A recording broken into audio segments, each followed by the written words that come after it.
state senator silenced in Sacramento. Senator Nguyen, Sergeants, please remove Senator Nguyen from the chamber.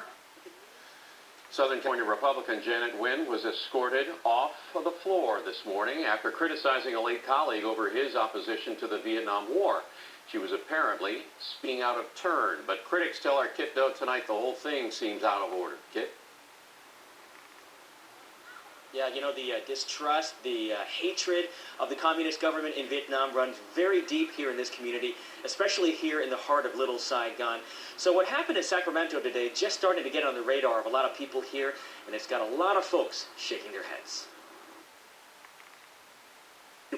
Janet Nguyen first spoke in Vietnamese, but then she switched to English and spoke of the many Vietnamese who died during the Vietnam War. Today, I recognize in memories of the millions of the Vietnamese and thousands of the Vietnam, hundreds of thousands of Vietnamese refugees who died in seeking for freedom and democracy. When her comments sounded like they were turning negative, that's when it got ugly.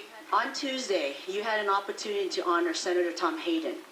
With all due respect, I would like to offer another historical perspective. On Tuesday, instead of participating, I choose to step out of the chamber.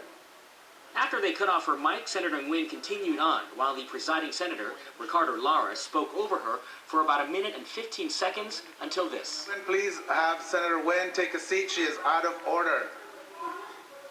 Senator Nguyen, Sergeants, please remove Senator Nguyen from the chamber. Look closely and you can see the Senate sergeants at arms grab her and physically remove her from the floor. The incident happened during the so-called adjourn in memory portion of the session, typically reserved for tributes to constituents who've recently died. On Tuesday, colleagues memorialized Senator Tom Hayden, who used to be married to Jane Fonda. Hayden was with Fonda when she toured a North Vietnamese gun emplacement back in 1972, smiling and joking with the Viet Cong. Nguyen accused Hayden of siding with the communist government. Senate Republicans were quick to jump to Nguyen's defense. Republican State Senator Patricia Bates of Southern California released a statement saying, "This sad episode is a textbook case of men trying to silence a woman whose views they did not like." Making things worse, the majority party shut down the Cal Channel TV feed, denying the public access to its government. At the Grand Century Mall, the epicenter of the largest Vietnamese population of any single city in the country, we showed the clip to Helen Duong, a retired commercial real estate developer, who said it is sad and disappointing. If she was a male and not Vietnamese, I don't think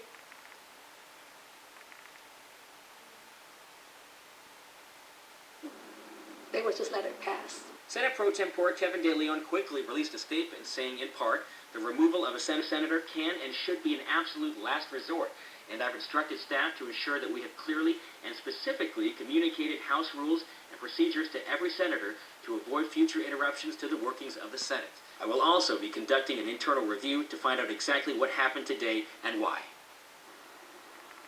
And De Leon said that he was troubled by what happened today, said that Nguyen was ruled out of order because she should have spoken on what was called the condition of the file. That's a portion where senators can speak on other topics. She will be allowed to make those comments on Monday. And we're live in East San Jose, Kit Doe, KPIX 5.